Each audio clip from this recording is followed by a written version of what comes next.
One of the things that, when things don't work out, one of the things I've been telling myself and also thinking about a lot is, apart from the fact of learning, which we'll go into, is just that space of actually understanding that there may be a different route. See, we get so attached to having one route, one method, one way of working. We believe that there's only one pathway to where we want to be. There's this conveyor belt of things we have to do, whether it's, get a degree, find a partner, buy a house, play golf, whatever it is, like this conveyor belt of efficiency and productivity that we hear that becomes a part of our natural progression.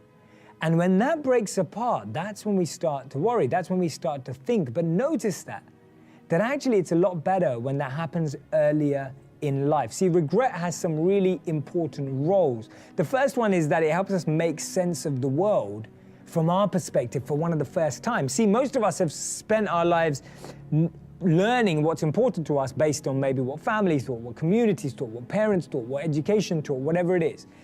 When you start regretting something, when you think you did something wrong, when you start thinking that I could have done something differently, you're making sense of the world from your perspective. It's crazy how powerful this is, right? You're starting to make sense of the world from your perspective. The second thing is, it allows you to avoid future negative behavior. If you knew you regretted something, I guarantee you, write it down right now, right? If you regret something, write it down right now, because it will teach you so much in the future. And you've got to write down the lesson you learned now. Otherwise, next time when you think you're making another tough decision, you're going to say to yourself, oh, what did I do last time? How did I not make myself regret that? And then you're going to be upset. You're going to regret that you didn't write it down. So write it down right now. Really sad to see that people are disenchanted and nihilistic and depressed and anxious and aimless and perverse and vengeful and all of those things. It's terrible. And then to see people question whether that's necessary and then to start to rise out of it. It's like, it's so fun. Like last night I was after my talk, it's overwhelming.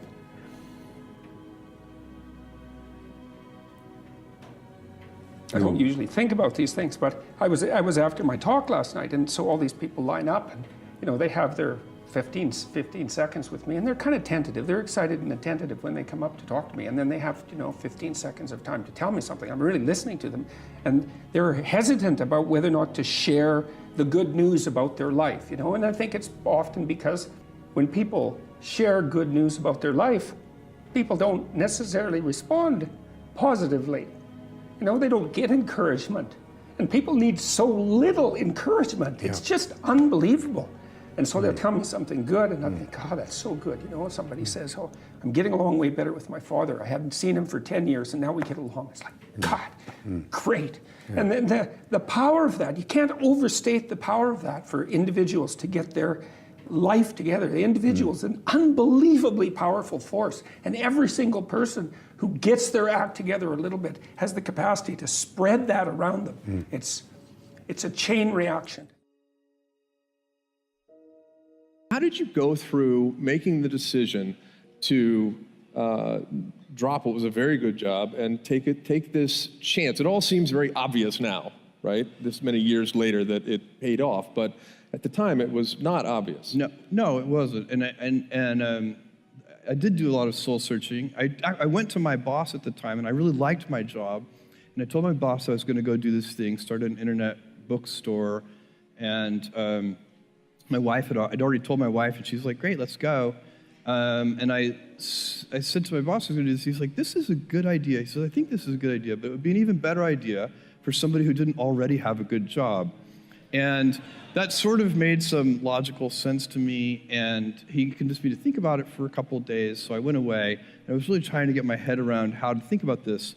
And I think, for me, the right way to make that kind of very personal decision, because those decisions are personal, they're not like data-driven business decisions. They are, what does your heart say? And for me, the best way to think about it was to project myself forward to age 80, and say, look, when I'm 80 years old, I want to have minimized the number of regrets that I have. I don't want to be 80 years old in a quiet moment of reflection, thinking back over my life and cataloging a bunch of major regrets. And I think that regrets, our biggest regrets, in most cases, you can murder somebody, okay, you'd regret that. But in most cases, our biggest regrets turn out to be acts of omission. It's paths not taken, and they haunt us. We wonder, what would have happened? I loved that person, and I never told them. And then they married somebody else. I didn't do this. And so that's the frame of mind that I put myself in. And once I did that, once I thought about it that way, it was immediately obvious to me. I knew that when I'm 80, I would never regret trying this thing that I was super excited about and failing. If it failed, fine. I would be very proud of the fact when I'm 80 that I tried. And I also knew that it would always haunt me if I didn't try. And so that would be a regret. It would be a 100% chance of a regret if I didn't try, and basically a 0% chance of regret if I tried and failed. So I think that's a useful metric for any important life decision. There's so much knowledge out there, so much information, so many ways to get better. And we make so many mistakes. We're the product of our mistakes. And oftentimes the lesson is sitting there right in front of our face. It's there to be learned, but we miss it, or we don't pay attention to it, or we think we know better until it punches us in the face. And the most important thing to learn is that we have so much to learn. We all do. And we can learn from school and from people and from experience, and we learn from life. But you have to process the information. You have to absorb it. You have to accept it. You have to open your mind. You got to free your mind so that you can learn and make real progress.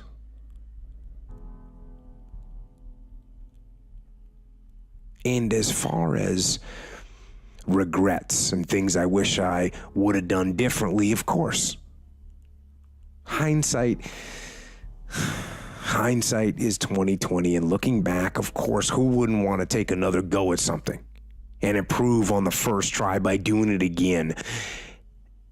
And then why not do it again and again and again? And why not just do it over and over again until you have it perfect? But the fact is, you don't get that chance. You get one shot at this gig right here. Life. One life. That's all you've got. And regret, in and of itself, it's worthless. It does nothing for you. In fact, the only valuable thing in regret is the lesson you learned, the knowledge that you gained.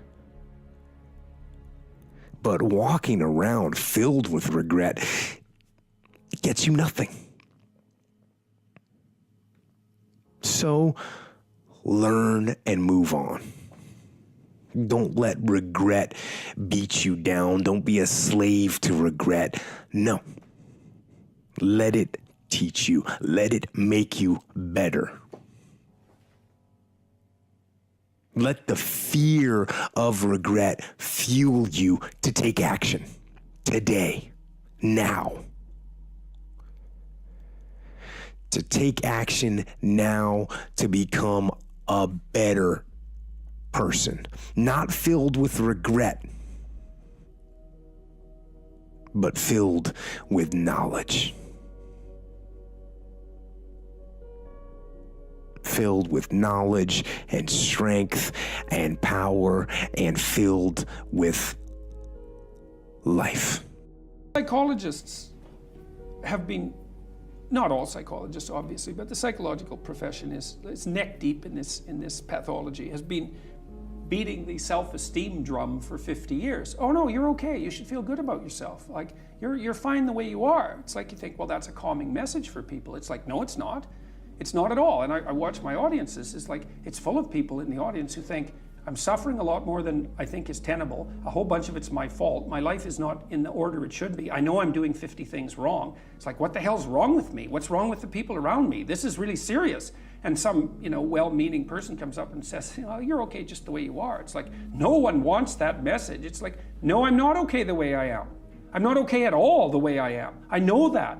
And so, when I'm speaking when I'm speaking now, I say to people, well, you're nowhere near what you could be. That's the positive message. It's like, yeah, you're a mess, but you don't have to stay that way. If you're a mess, you know it, obviously. You're suffering away like so much you can barely tolerate it. It's like, that's okay. You could do something about it. So and that's the thing that turns the lights on. It's like, you could do something about it. I think I feel fear quite strongly.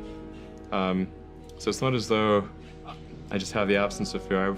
I feel it quite strongly. But there are just times when something is important enough, you believe in it enough, that you do it in spite of the fear. It's like, people shouldn't think, people shouldn't think, well, I feel fear about this and therefore I shouldn't do it.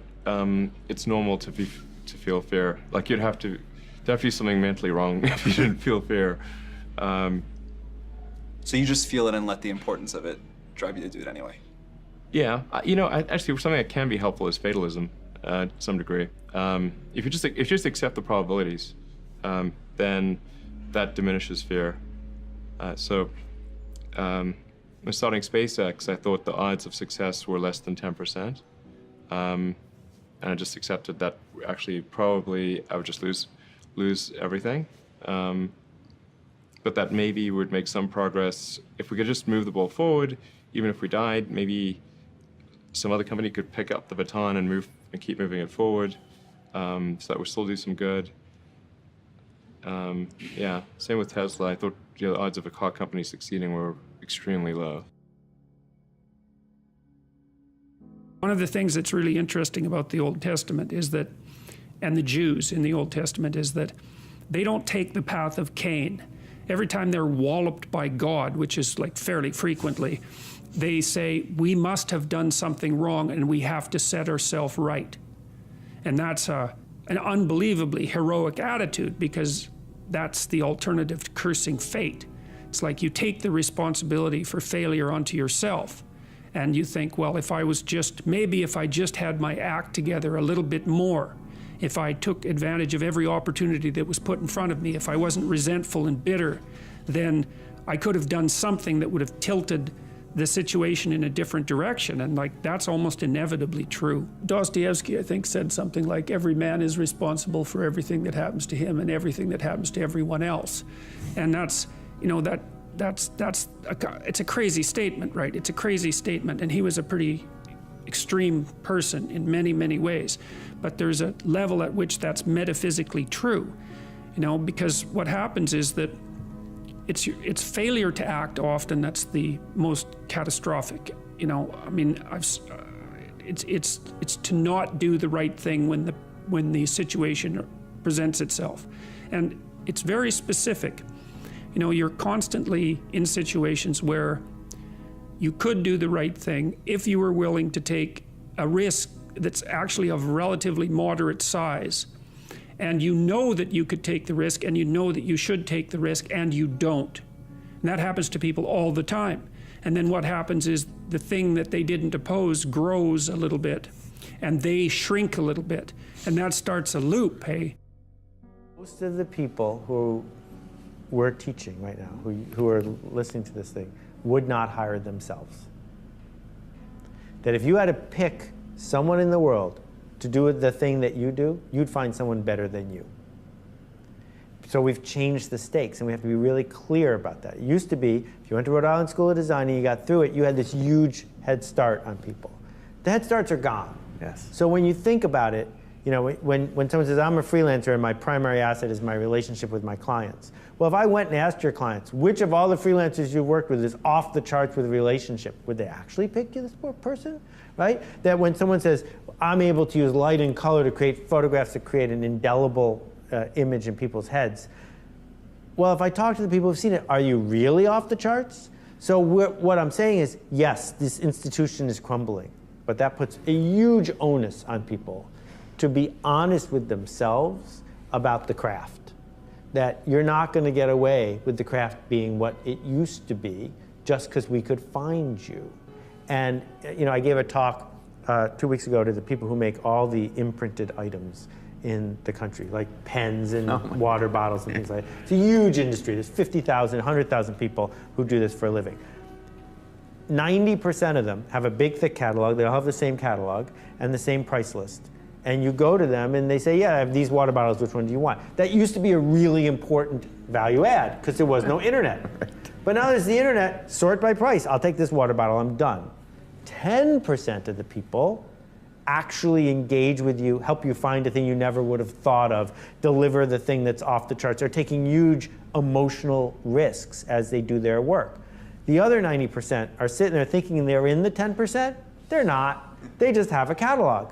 So sometimes people throw things at me when I'm on stage because my argument is I didn't wish for the world to change, but it did. Now that the world has changed, don't get frustrated because people are doing exactly what you do, shopping around, sorting by price, buying commodities, because that's what we do when we're given the choice. So if you want to be treated as a non-commodity, act like a non-commodity. No one is a commodity if they don't want to be. The separation of talent and skill is one of the greatest misunderstood concepts for people who are trying to excel, who have dreams, that want to do things. Talent you have naturally. Skill is only developed by hours and hours and hours of beating on your craft. Number one thing that's going to change your life, the only thing that will change your life, change your business, change your money, change your relationship, is you must raise your standard. Now, I know that sounds boring, stupid, basic, but it's the truth. The only thing that changes our life long term is when we raise our standards. What does that mean? That sounds so boring and dumb. It means that all of us in life have things we want. We don't get what we want, we get what we have to have. Remember I said earlier, we all get what we tolerate in ourselves and other people. But when you're no longer willing to tolerate something, that's when your life changes. The difference in people is their standards, period. The difference in people is their standards, period. And what do I mean by standards? Everyone in the world has a list of things they think they should do. I should lose weight, I should work out, I should spend more time with my kids, I should work harder, I should make more calls, I should. And then you know what? People don't do their shoulds and they get mad at themselves and they what I call should all over themselves. They beat themselves up about it. What changes people is when your should becomes a must. When suddenly the thing you said should happen has to happen. That's when human beings change. It's like if you want to take the island and you're the head of the army and you want to take the island, the most powerful way to take the island is burn the boats. Because if there's no way to go back, it's amazing what happens when it's a must.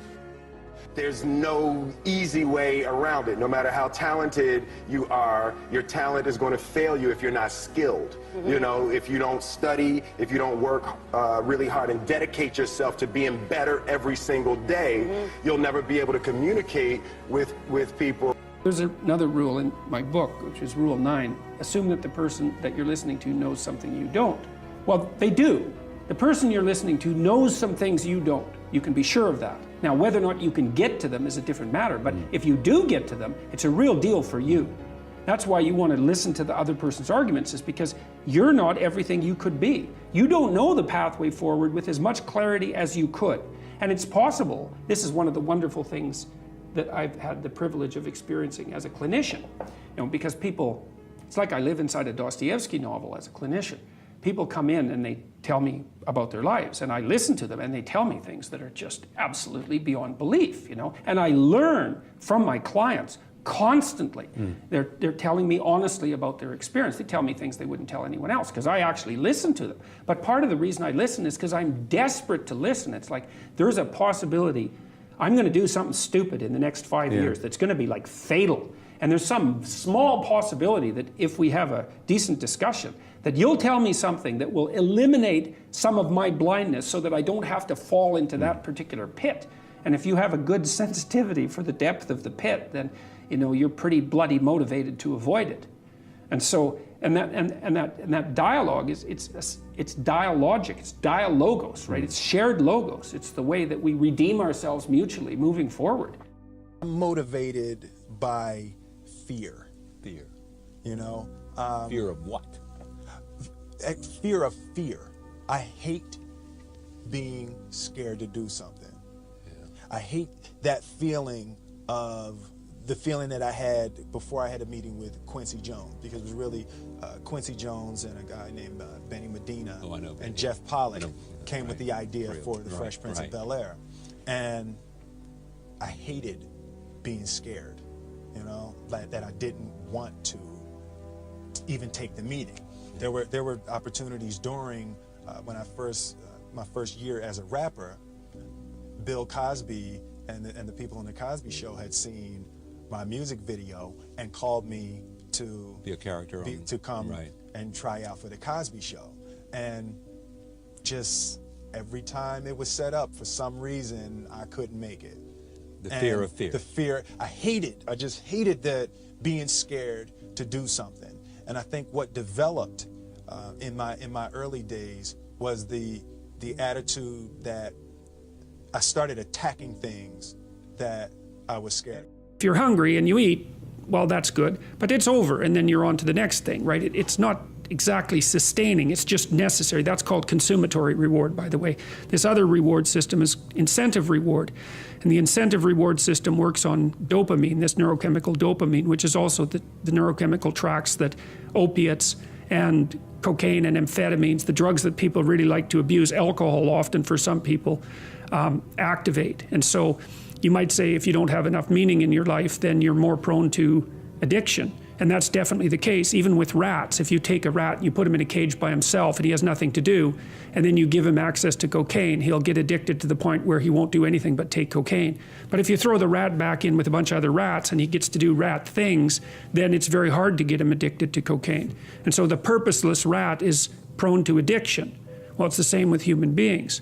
Now, here's a corollary to that, which is really cool. So the magnitude of the reward you experience as you're moving towards a goal is proportionate to the importance of the goal.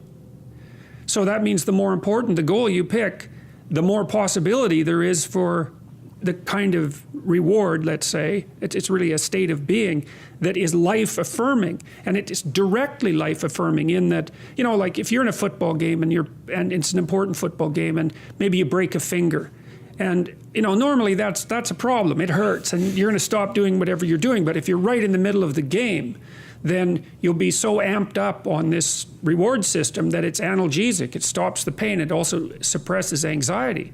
So if you have a purpose, then it's analgesic. It takes some of the pain out of life. It's very positive in that it motivates and energizes you and focuses you and makes you able to remember and pay attention. And it quells fear. And so those things are all direct. And so then you might think, well, what's the best possible goal? Well, and that's the purpose, I would say, of religious training and philosophical training. It's like, just what the hell are you doing in the world? You really have to decide. The most important decision is, do I want to be happy? Will I commit to being happy? More important than happy. Sometimes you can be so happy you smile so much your face hurts, right? You need variety. Am I committed to living in a beautiful state even when it doesn't go my way? Even when it rains on my parade, even when my biggest fear shows up. Because I can't control whether your husband or wife will live or die or get sick or leave you or get a divorce. I don't want any of that to happen to any human being. I hate suffering. I do anything I can to help people not suffer. But I can't control that. You can.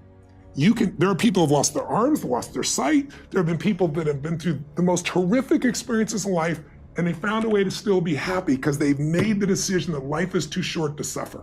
I've interviewed dozens and hundreds over the years, but dozens that have impacted my soul, that made me realize I can change this. I've just gotten used to it. I've bought into the theory that this survival software that's constantly running and making you suffer, that's normal. No, that's what the mind will do.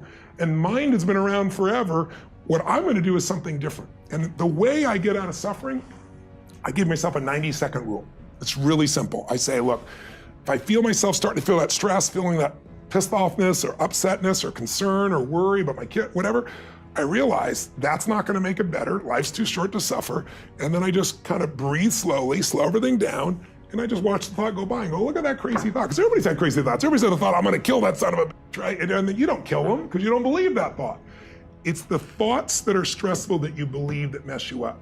When you question them, you break the pattern. The more I've done it's like a muscle. The more I've trained myself to do it, I can authentically tell you now, it takes a lot for something to take more than 90 seconds for me now. And the level of joy surpasses all the money you could ever have in a million years. And then the money, it's easier to even make money because you're not attached. You don't have the fears. You don't have the scarcity that people have because you feel so rich already right now. I always tell people, don't wait to be rich.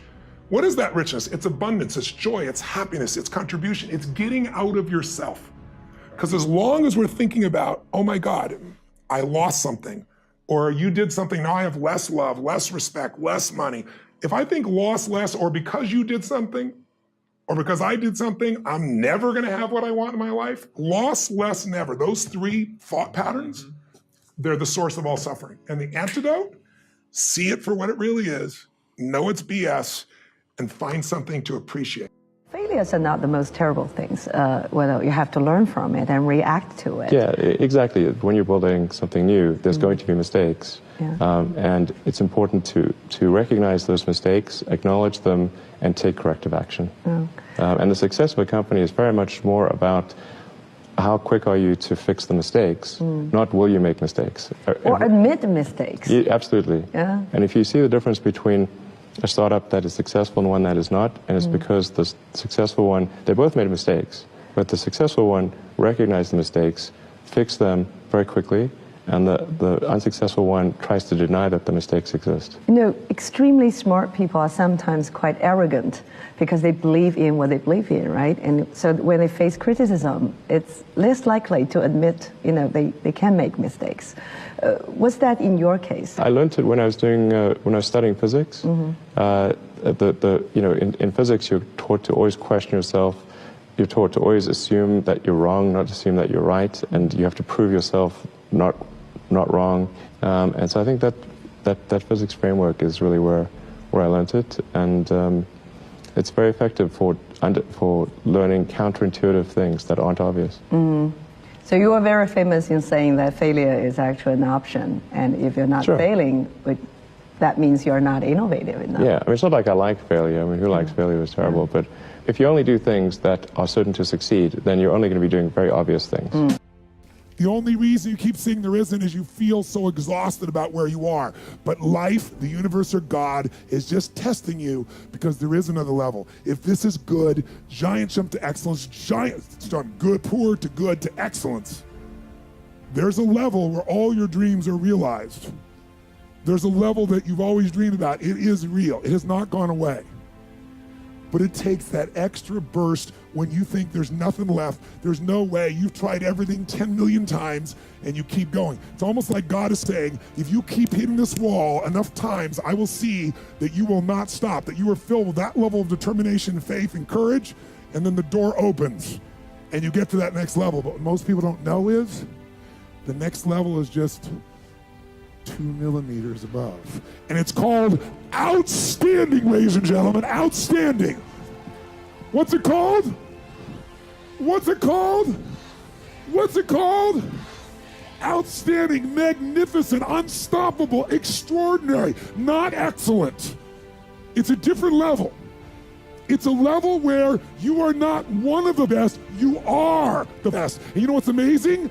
You only have to be 2 millimeters more than everybody else and you get everything. You get the joy, the laughter, the fun, the family, the passion, the economics, the freedom, the spirit. It's all there. What Jerry Maguire called the Quan, baby. All of it. And it's just 2 millimeters above, and most excellent people give up because they're exhausted. And there's some people who go, the harder I hit it, the more I hit it, sooner or later it's going down. I'm not stopping. And when you do that enough, it pops open. just keep going. Find that thing you love, because it's tough work. And my father gave me this advice when I said I wanted to be an actor. He said, have a backup profession like welding. But I think if you can find that thing that really gives you joy, that'll be it. Because for me, it's always been comedy and stand-up and acting too, because of exploring behavior. But it's tough work, and if you can get it, even better. Well, I think it's important to have a very, to apply critical thinking to, this may sound trite, but to apply critical thinking to what one is doing. By that I mean just the fundamentals of logic, you know, do you have the right axioms? Are they relevant? And are you making the right conclusions based on those axioms? That's the essence of critical thinking, and yet it is amazing how often people fail to do that. I think wishful thinking is innate in the human brain. You want things to be the way you wish them to be, and so you tend to filter information that you shouldn't filter. That's the most common flaw that I see. Seize the day. Winning isn't everything, it's the only thing.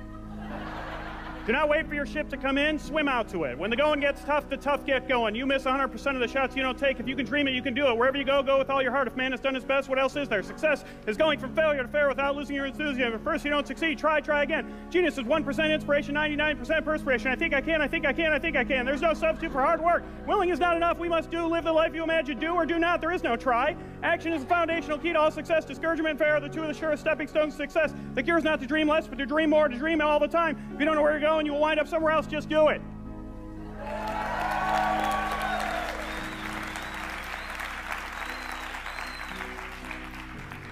Some pretty motivational quotes from some pretty inspirational people, including Lombardi, Proust, and The Little Engine That Could. I heard those quotes growing up all the time. When I first heard some, I memorized them. Others I wrote down. But not one of them motivated me for more than a day or two. It was a much less inspirational quote that inspired me, from a much less famous person. It was a doctor at UCLA. He said, Steve, you've got inoperable tumors all over your liver. Worst case scenario, you have 5 years to live. So you're CEO of 2 companies, you're chairman of Solar City. Talk about time management. How on earth do you do this? Well, do you get any sleep? Yeah, sometimes not enough. Sleep is really great, because I find if I don't get enough sleep, then I'm quite grumpy. I mean, obviously, I think most people are that way. And also, like I try to sort of figure out what's the right amount of sleep, because I found I could drop below a certain threshold of sleep, and although I'd be awake more hours and I could sustain it, I would get less done because my mental acuity would be affected. So I found generally the right number for me is around 6 to 6.5 hours on average per night. That's not too bad. Yeah. Right. And any other tips that is on... an average, though. Right. Any other tips on just managing to run 2 companies simultaneously? I mean, do you find, I mean, I know you're up here Monday, Tuesday. Is it all Tesla when you're up in Silicon Valley and all SpaceX Wednesday, Thursday? Having a having a smartphone is incredibly helpful, because that means you can do email during interstitial periods. Like if you're in a car, you're walking in the bathroom, everywhere, you can do email practically when you're awake. And so that's really helpful to have email for SpaceX and Tesla integrated on my phone. And then it's just you have to apply a lot of hours to actually working. So the way I generally do it is I'll be working at SpaceX on Monday, and then Monday night flight to the Bay Area, spend Tuesday and Wednesday in the Bay Area, then at Tesla, and then fly back on Wednesday night, spend Thursday and Friday at SpaceX. In the last several months, then I would fly back here on a Saturday and either spend Saturday and Sunday at Tesla or spend Saturday at Tesla and Sunday at SpaceX. And where do the boys fit in? You have 5 sons. Yeah. Do they tag along with Dad on some of these trips? I do drag them along in a lot of things, actually. They're remarkably unimpressed by...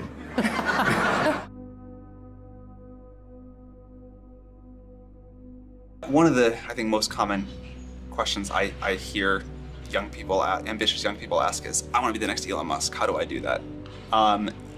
Obviously, the next Elon Musk will work on very different things than you did, but what have you done or what did you do when you were younger that you think sort of set you up to have a big impact? Well, I think first of all, I should say that I did not expect to be involved in all these things. So the 5 things that I thought about at the time in college, so quite a long time ago, 25 years ago, making life multiplanetary, accelerating the transition to sustainable energy, the internet, broadly speaking, and then genetics and AI. I think I didn't expect to be involved in all of those things. I actually, at the time in college, I sort of thought helping with electrification of cars was how I would start out, and that's actually what I worked on as an intern, was advanced ultracapacitors to see if they would be a breakthrough relative to batteries for energy storage in cars. And then when I came out to go to Stanford, that's what I was going to be doing my grad studies on, was working on advanced energy storage technologies for electric cars. And then I put that on hold to start an internet company in '95 because there does seem to be like a time for particular technologies when they're at a steep point in the inflection curve, and I didn't want to, do a PhD at Stanford and watch it all happen, and I wasn't entirely certain that the technology I'd be working on would actually succeed. Like you can get a doctorate on many things that ultimately do not have a practical bearing on the world. And I wanted to, I really was just trying to be useful. That's the optimization. It's like, what can I do that would actually be useful? Do you think people that want to be useful today should get PhDs? Mostly not. So what is the best way to be Some useful? yes, but mostly not. How should someone figure out how they can be most useful? Whatever this thing is that you're trying to create, what would be the utility delta compared to the current state of the art times how many people it would affect? So that's why I think having something that makes a big difference but affects a sort of small to moderate number of people is great. As is something that makes even a small difference but affects a vast number of people, like the area under the curve. Under the curve. Yeah, exactly. The area under the curve would actually be roughly similar for those two things. So it's actually really about just trying to be useful and matter. And then when you're trying to estimate probability of success, so you say this thing will be really useful, good area under the curve. I guess to use the example of SpaceX. Mm-hmm. When you made the go decision that you were actually going to do that, this was kind of a very crazy thing at the time. Very crazy, very for sure. Crazy. Yeah, people are not shy about saying that. But I kind of agree. I agreed with them that it was quite crazy. Crazy if the objective was to achieve the best risk-adjusted return, starting a rocket company is insane. But that was not my objective. I had cancer. I was dying. But I got more bad news. You are all dying too. Maybe not from cancer, maybe not as rapidly. But I've basically just given you all the same diagnosis I was given. Your time is limited. And that's a real diagnosis, so what now? We say that discipline is the root of all good qualities. But you have to absolutely apply it to things outside of just waking up early. It's everything. It's working out every day, making yourself stronger and faster and more flexible and healthier. Discipline is eating the right foods to fuel your system.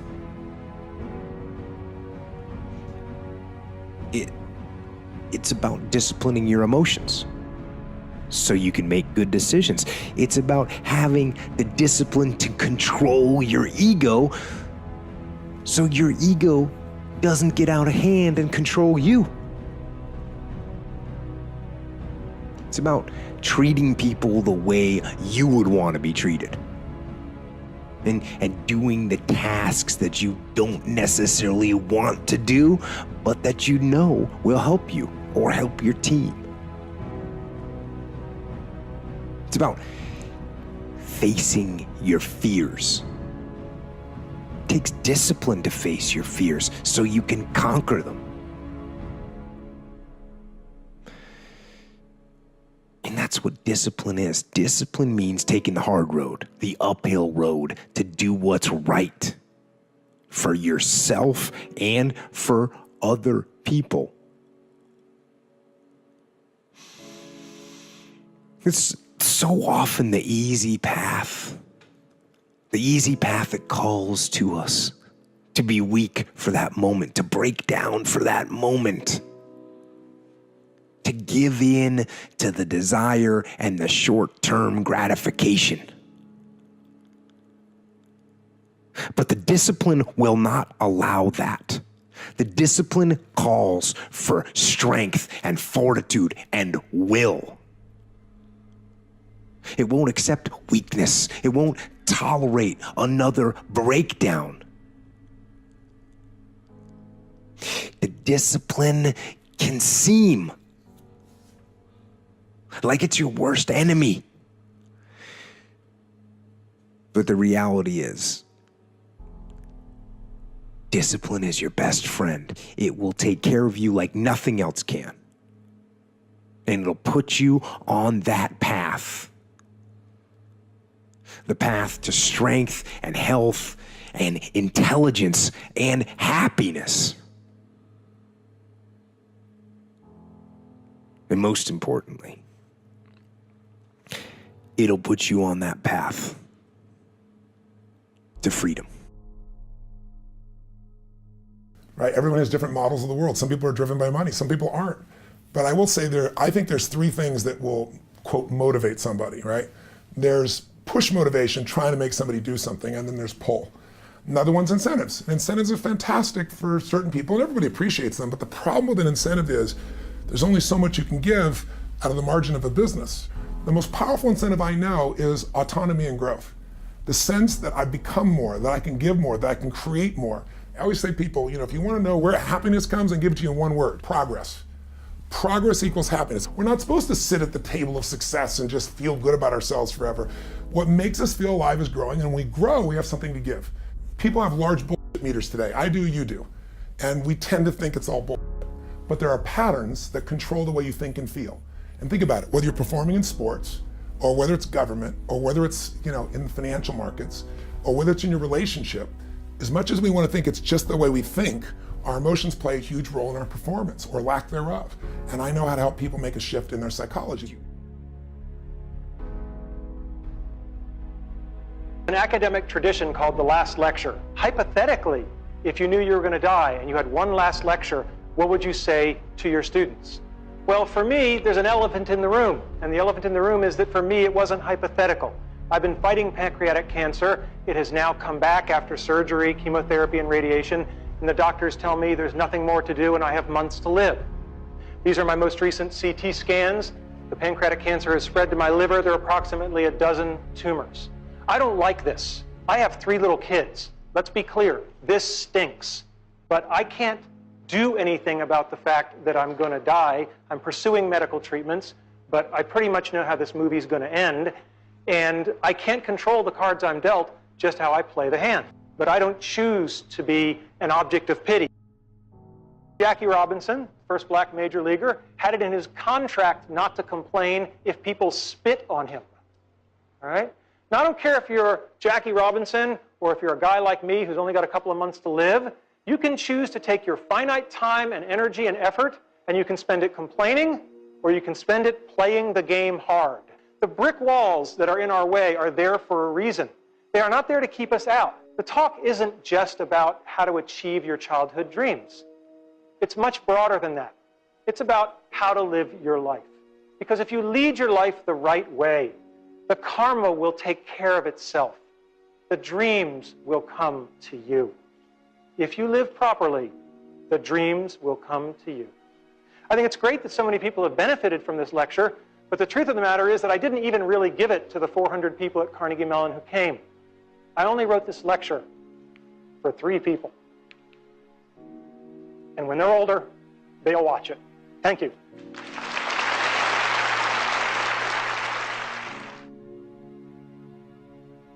How to stop the laziness, and they want to know how to stop the procrastination. And, they have some idea in their head, some kind of a vision of what they want to do. But they don't know where to start. They don't know where to start it, They don't know where to start. And so they say, hey, where do I start? And when's the best time to start? And I have a very simple answer for that. Here and now. That's it. You want to improve? You want to get better? You want to get on a workout program or a clean diet? You want to start a business? You want to write a book or make a movie or build a house or a computer or put together some mobile application? Where do you start? You start right here. And when do you start? You start right now. You initiate the action aggressively. You go.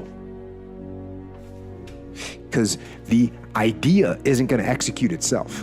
And the book isn't going to write itself. And the weights out in the gym, they're not going to move themselves. You have to do it, and you have to do it now.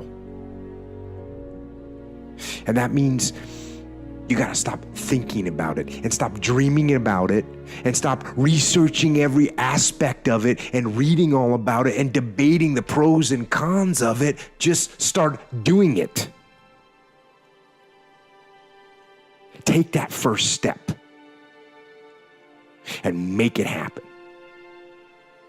Get after it. And get after it here and now. Someday isn't on the calendar. Friday, Saturday, Sunday, it's on there about 4 times a month. No someday.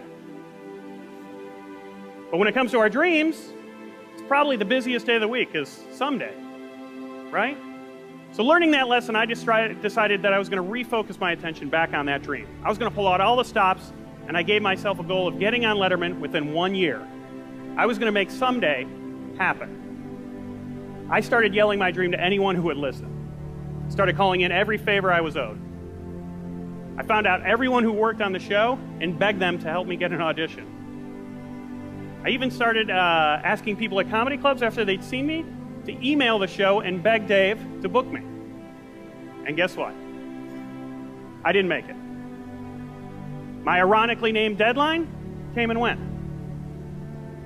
But I was so renewed about my dream and my newfound passion for it, I decided to give myself an extension. 1 more year to get on Letterman. Didn't happen. And then another. Nope.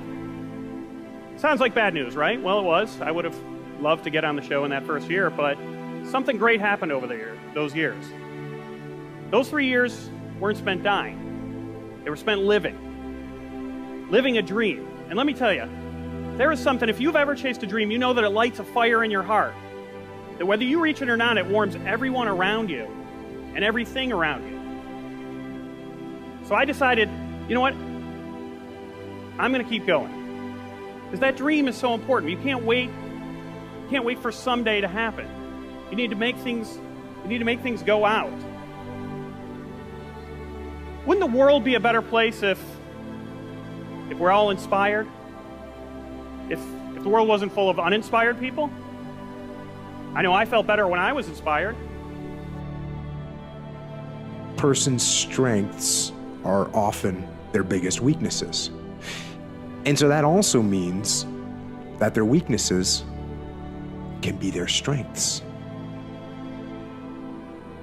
So, me, I am weak.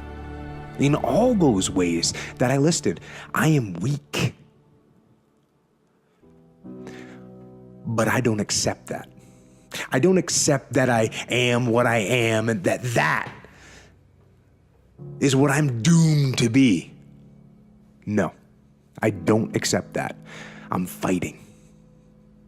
I'm always fighting. I'm struggling and I'm scrapping and I'm kicking and clawing at those weaknesses to change them, to stop them. Some days I win. Some days I don't. But each and every day, I get back up and I move forward with my fists clenched toward the battle, toward the struggle. And I fight with everything I've got to overcome those weaknesses and those shortfalls and those flaws, as I strive to be just a little bit better today than I was yesterday. Why do people stop chasing their dreams? I don't think people choose to be uninspired. Jeannie, one of the people helping me with my TEDx experience, actually asked me that. She said, Steve, why do you think people stop chasing their dreams? Everyone wants to achieve them. Why do people leave them behind? That was a tough question to answer. I wanted to give her an honest answer, not some cliche response or a motivational line. So I thought about it for a long time. I knew that cancer had motivated me to pick my dream up again, but why did I stop chasing it in the first place? Why does anyone stop? Well, when the answer came to me, it was hard to swallow, let alone spit out and say aloud, but I told her. We're all taught that life is tough. Life's a bitch. Life is hard. But it's not. It's pretty easy, right? It's pretty easy to skate by and go through life, right?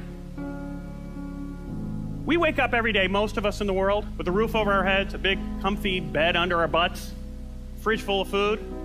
Most of us in the world, especially here in America, never have to worry about starvation or homelessness. We have friends and family that'll help us out when those things come. Those are the things that made life dangerous 100 years ago. Now we complain if life isn't convenient.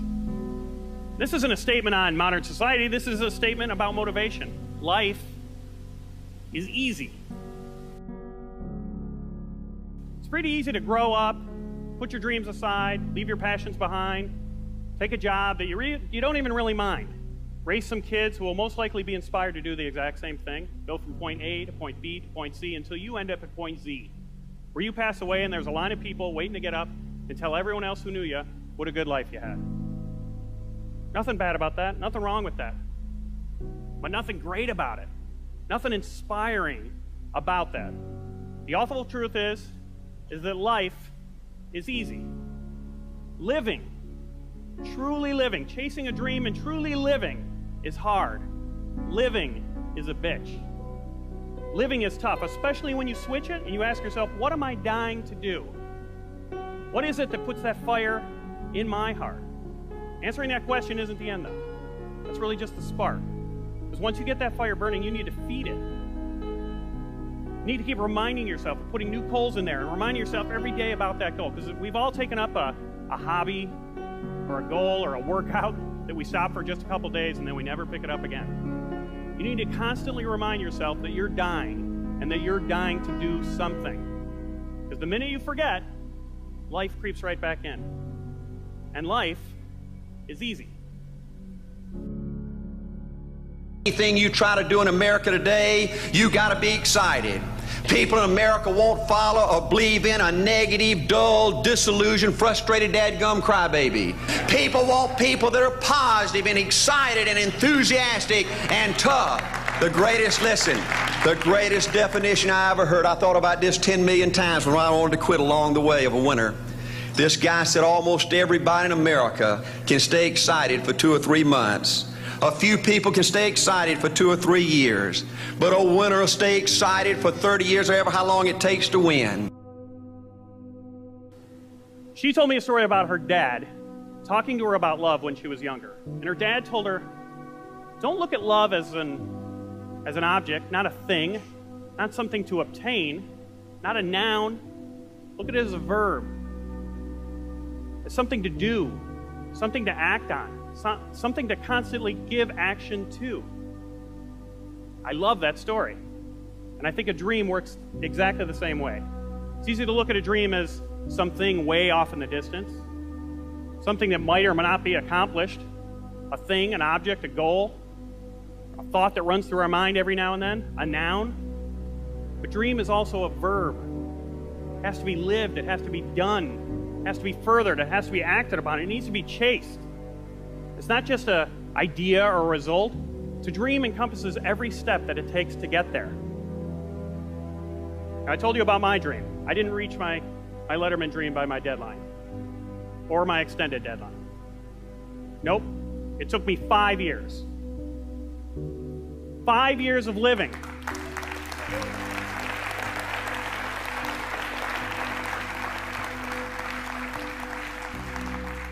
Five years of living for that dream. And I was very lucky. My tumors during that time, they didn't grow. I stayed healthy. But I had that wake-up call, and I'm giving you all the same wake-up call. We're all dying. But if you're not chasing your dream, you're already dead.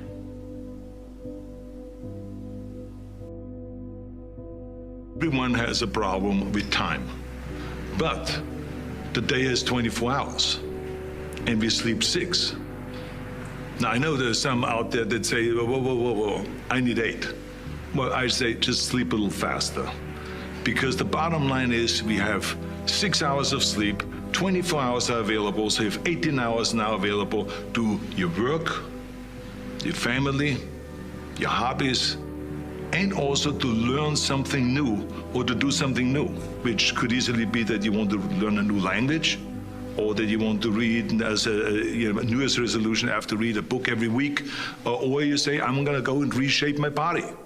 So you're gonna go and take this hour out of your schedule and say, I'm gonna train an hour every day. So this is, for most people, a huge challenge, but it is totally doable, I can tell them, because the kind of things that I did when I came to this country, I mean, I went to school, I was working in construction, I was working out my 5 hours a day, I was taking acting classes from 8 o'clock at night to 12 midnight, I was doing all of those things. I wanted to make sure that out of the 24 hours of the day, that I don't waste one single hour. Those hours were too precious. And so there I just want to tell people, don't give me this thing, I have a difficult time with the time and I don't have time for this and I don't have that. You have time, you make the time. If you want to win, folks, you gotta stand up and you gotta say, I'm so sick and tired of being average and ordinary. I'm so sick and tired of telling myself and telling my wife and telling my mama and telling everybody I'm gonna win. I found it this time. Watch my smoke. See, folks, if you gonna win, you gonna change. But if you don't know the answer, don't go to sleep tonight without answering that question. Don't wait till someday to answer that question. There's nothing more important in your life than figuring that out. Because when you do figure it out, then when you go to sleep, you'll sleep like a kid again. Because then you'll be going to sleep not to dream, but with a dream. And waking up with one. Thank you, and sweet dreams.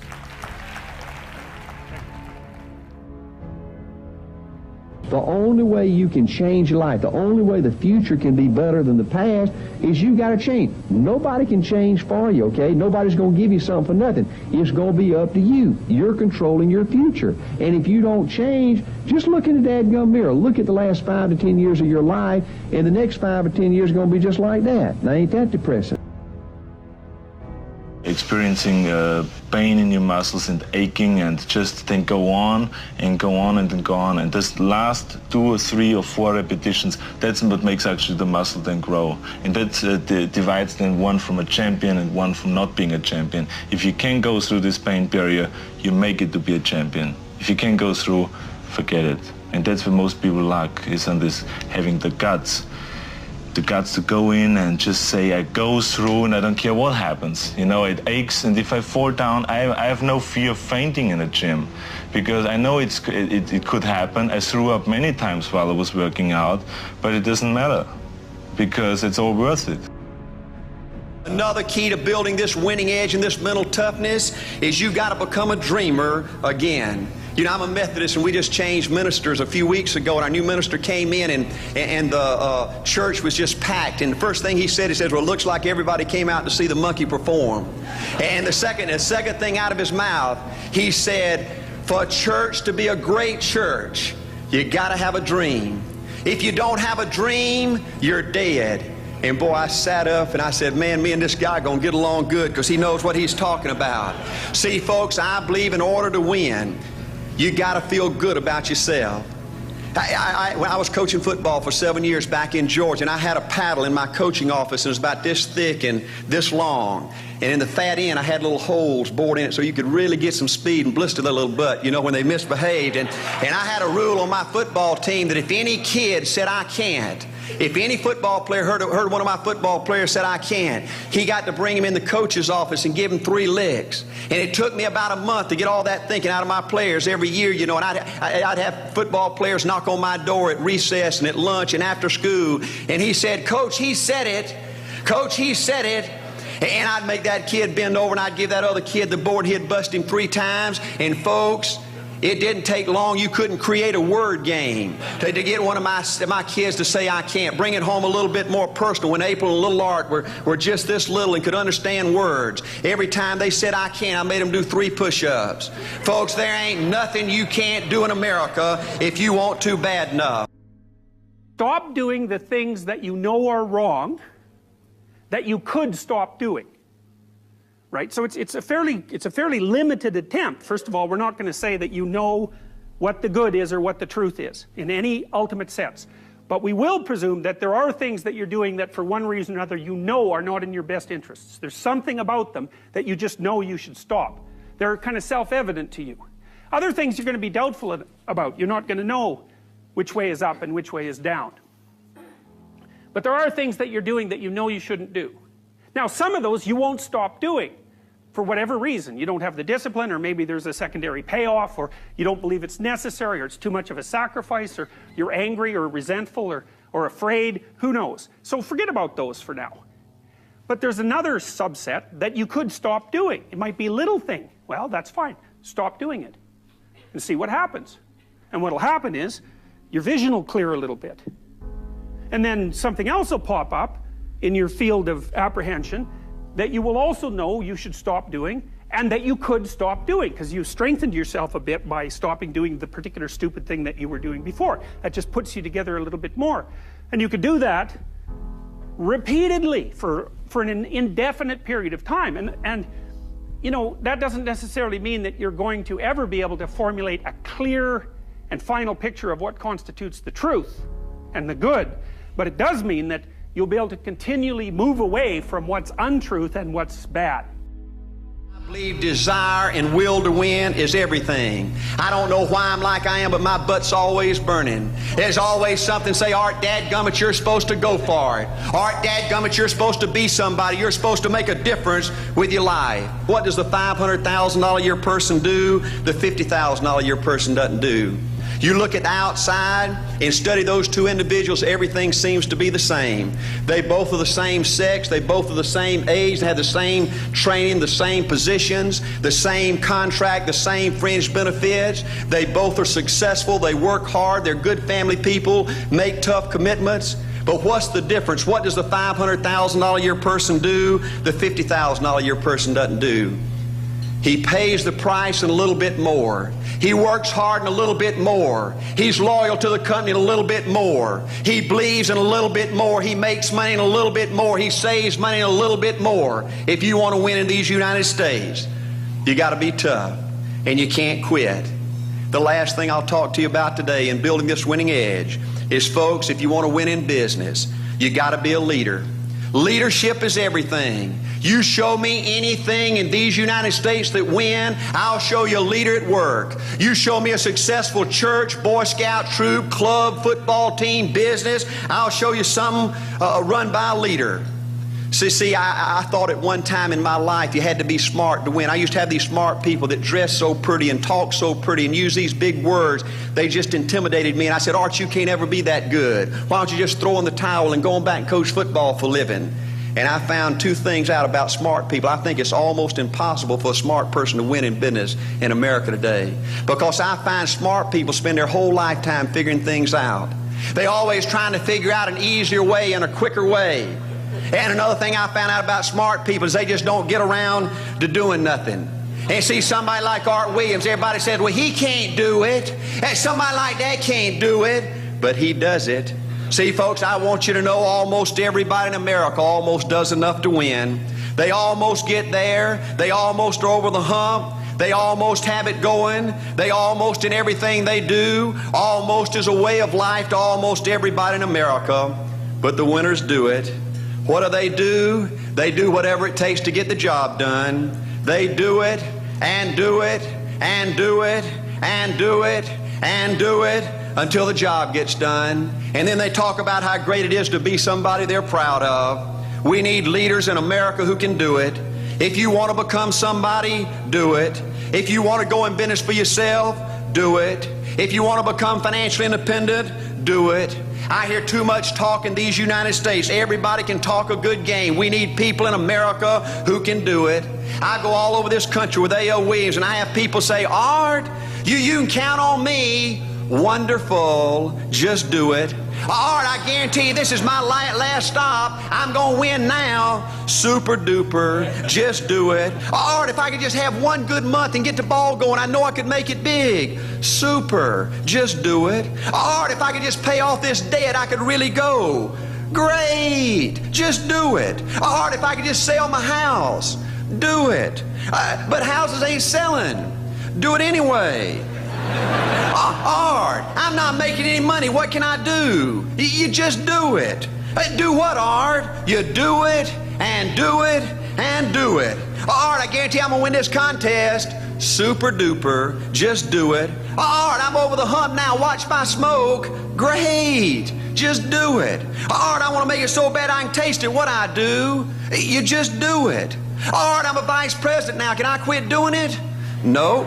Art, I don't know if I can keep on keeping on. I'm really hurting. What I do? You just do it. Do what, Art? You do it and do it and do it. Art, all my life I wanted to be somebody important.